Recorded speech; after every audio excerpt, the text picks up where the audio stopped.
Bapak Ibu yang kekasih dalam Kristus Yesus Tuhan kita, selamat bertemu kembali dengan kami HKB Pekernolong, HKB Petertua di luar Pulau Sumatera, yang tetap setia bersama saudara dalam renungan malam Shalom. Dan untuk memulai renungan ini, kita berdoa.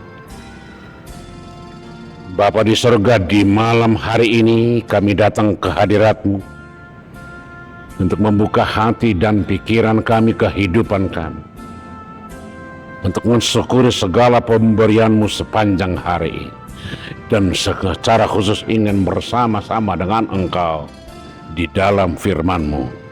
Terima kasih Bapa, hanya di dalam Yesus kami berdoa. Amin.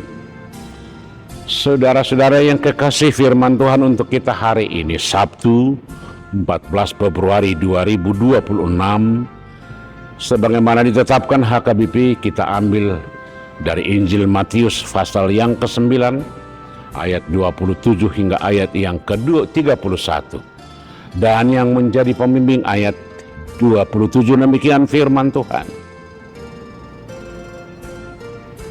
Ketika Yesus meneruskan perjalanannya dari sana, dua orang buta mengikutinya sambil berseru-seru dan berkata, "Kasihanilah kami, hai anak Daud." Demikian firman Tuhan. Renungan ini mengungkapkan dinamika iman yang hidup, relasi pribadi dengan Yesus, dan makna sejati dari pengakuan bahwa Yesus adalah Mesias. Kisah dua orang buta ini sederhana tetapi syarat makna rohani yang tajam dan menantang.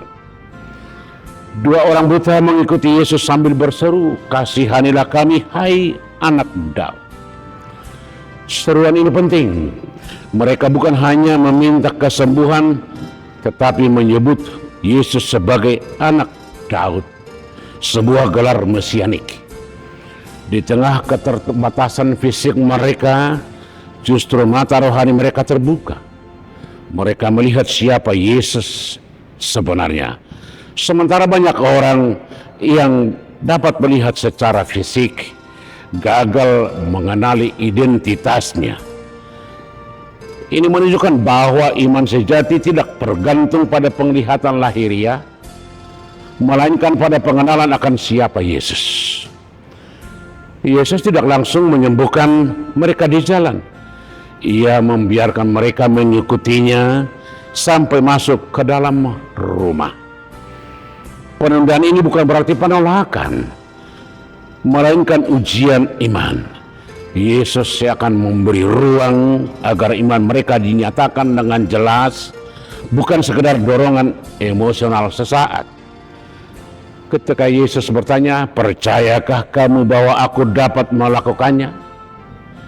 Ia mengarahkan perhatian mereka bukan pada masalah kebutaan, tetapi pada keyakinan mereka kepadanya.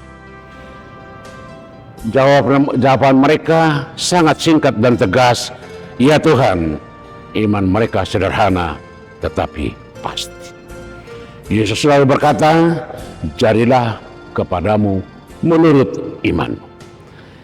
Ini bukan berarti iman manusia adalah kekuatan ajaib yang memaksa Allah bertindak, melainkan bahwa iman adalah sikap percaya yang membuka diri terhadap karya Allah. Kesembuhan terjadi sebagai respon percaya yang membuka diri terhadap karya Allah. Kesembuhan terjadi sebagai respon terhadap kepercayaan yang diarahkan kepada Yesus, bukan kepada mujizat itu sendiri. Mata mereka terbuka, menandakan pemulihan total, baik secara fisik maupun simbolis. Dalam Injil Matius, kebutaan sering menjadi gambaran ketidakmampuan rohani.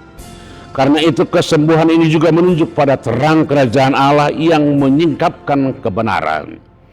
Namun bagian yang paling menarik setelah mujizat itu, Yesus dengan keras melarang mereka memberitakan peristiwa tersebut. Larangan ini bukan karena Yesus menolak kesaksian, Tetapi karena banyak orang pada masa itu memiliki gambaran Mesias yang keliru, Mesias politik dan pembuat sensasi, Yesus tidak ingin identitasnya direduksi hanya sebagai pembuat mukjizat.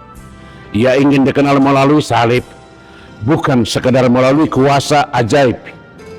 Ironisnya, kedua orang itu justru menyebarkan berita tentang Yesus ke seluruh daerah dan ke seluruh di mana mereka berada. Tindakan ini sering dipandang sebagai ekspresi sukacita, tetapi Injil Matius menuliskannya dengan nada kritis. Di sini muncul ketegangan antara antusiasme rohani dan ketaatan. Sukacita karena berkat tidak otomatis berarti ketaatan kepada kehendak Tuhan. Perikop ini secara halus mengingatkan bahwa relasi dengan Yesus bukan hanya soal menerima. Karena itu Matius 9 ayat 27 hingga 31 menantang kita untuk bertanya, apakah kita mengenal Yesus hanya sebagai penolong di saat kebutuhan atau sebagai Tuhan yang berhak atas ketaatan penuh. Iman sejati bukan hanya percaya pada Yesus sanggup bertindak, tetapi juga percaya bahwa kehendaknya, bahkan ketika tidak sepenuhnya kita paham, adalah yang terbaik. Kisah ini mengajak kita untuk memiliki mata yang benar-benar melihat Yesus bukan hanya sebagai pemberi berkat, tetapi sebagai Mesias yang memanggil kita untuk percaya, taat, dan berjalan dalam terangnya. Amin. Kita berdoa. Allah Bapa, di dalam Yesus, betapa kami sungguh bersuka cita malam ini, karena Engkau membuka mata kami, sebab dunia ini sering membutakan iman, hati, dan percaya kami. Tetapi pada saat ini, orang buta yang dapat melihat keberadaan-Mu, bahwa Engkau adalah Mesias yang diutus oleh Bapa.